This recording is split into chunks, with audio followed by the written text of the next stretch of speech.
How many of our actions are secretly guided by convictions we, consciously or not, do not value ourselves but have internalized simply because society tells us to? The 19th century American philosopher Ralph Waldo Emerson lamented a similar lack of true individuality and the courage to let one's own light shine brightly.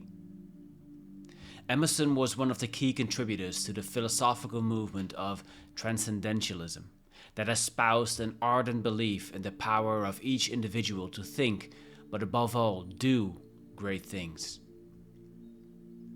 Emerson's 1841 essay, Self-reliance, was pivotal in developing this line of thinking, and captures his distrust of society, which he regarded as limiting each individual's growth through its norms and convictions, lofty institutions and masters of old, who he regarded as merely looming over and stunting each person's capacity to truly develop their individuality and unique capacities.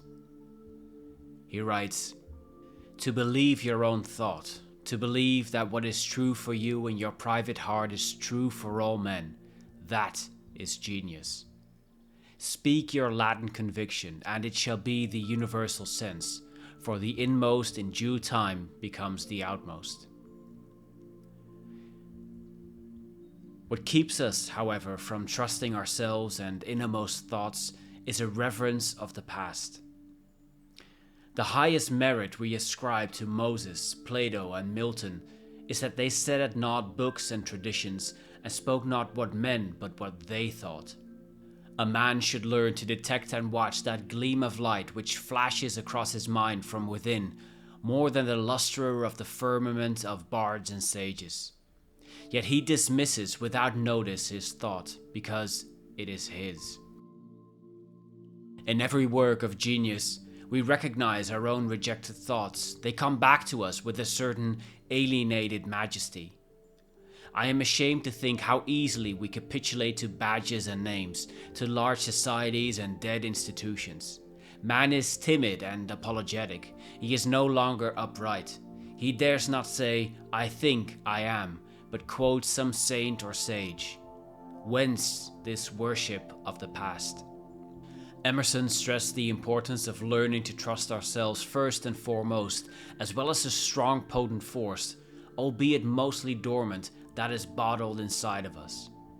In one of his oft-quoted aphorisms, he admonishes one to trust thyself.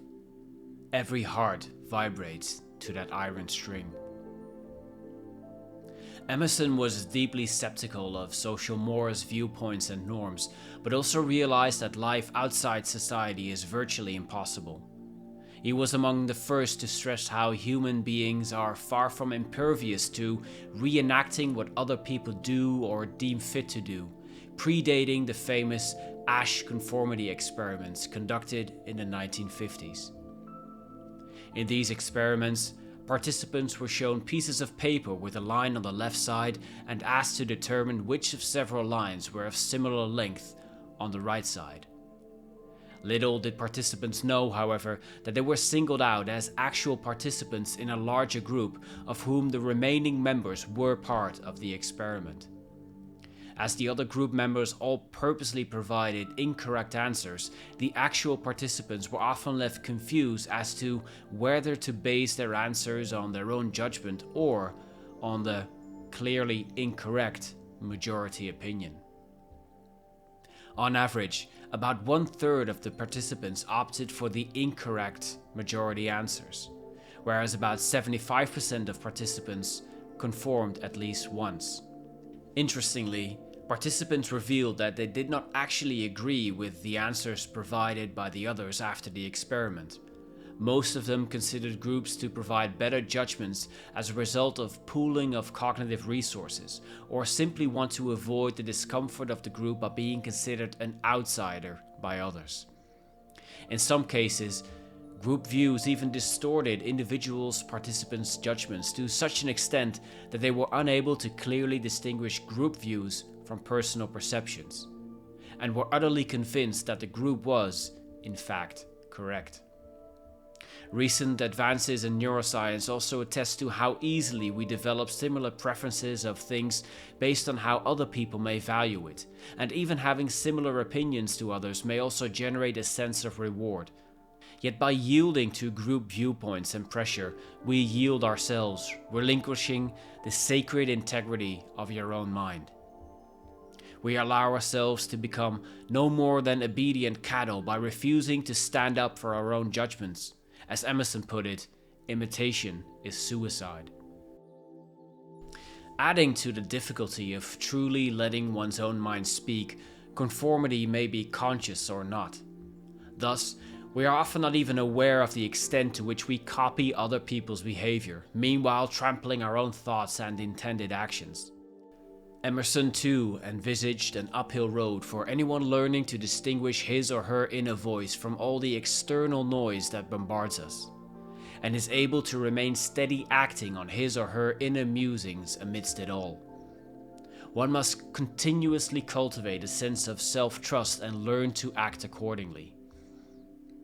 It is easy in the world to live after the world's opinion. It is easy in solitude to live after our own. But the great man is he who in the midst of the crowd keeps with perfect sweetness the independence of solitude. In addition, the chains of expectations and the linearity we impose on our life trajectories constrict us. The other terror that scares us from self-trust is our consistency, our reverence for a past act or word, because the eyes of others have no other data for computing our orbit than our past acts, and we are loath to disappoint them.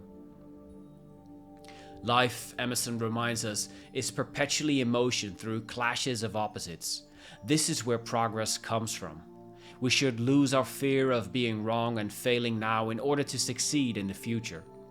A life robbed of its usual consistency is a life lived from multiple vantage points, adding further richness and texture so that we may see things otherwise in the future. A foolish consistency is the hobgoblin of little minds, adored by little statesmen and philosophers and divines. With consistency, a great soul has simply nothing to do. Speak what you think now in hard words, and tomorrow speak what tomorrow thinks in hard words again, though it contradict everything you said today. Ah, so you shall be sure to be misunderstood. Is it so bad then to be misunderstood? Pythagoras was misunderstood, and Socrates, and Jesus, and Luther, and Copernicus, and Galileo, and Newton, and every pure and wise spirit that ever took flesh. To be great is to be misunderstood. We should do well, Emerson reminds us, that we learn to listen to our innermost thoughts and personal convictions, to learn to distinguish those sets of rules we unconsciously abide by simply by virtue of internalization, and to clearly separate what we truly deem to be the right course of action.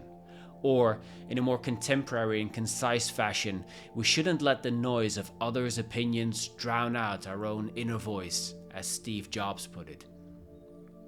While the transcendentalism movement remained largely limited in time and space to the 19th century United States, Emerson's influence spanned far wider. His views on social norms, values, and institutions, and individual obedience and conformity inspired Friedrich Nietzsche, already as a young boy a few decades later. In Nietzsche's writing, we not only clearly see Emerson's influence, but is also where we obtain an inspiring glimpse of the benefits of heeding Emerson's call for self-trust and self-reliance. The individual has always had to struggle to keep from being overwhelmed by the tribe. If you try it, you will be lonely often and sometimes frightened. But no price is too high to pay for the privilege of owning yourself.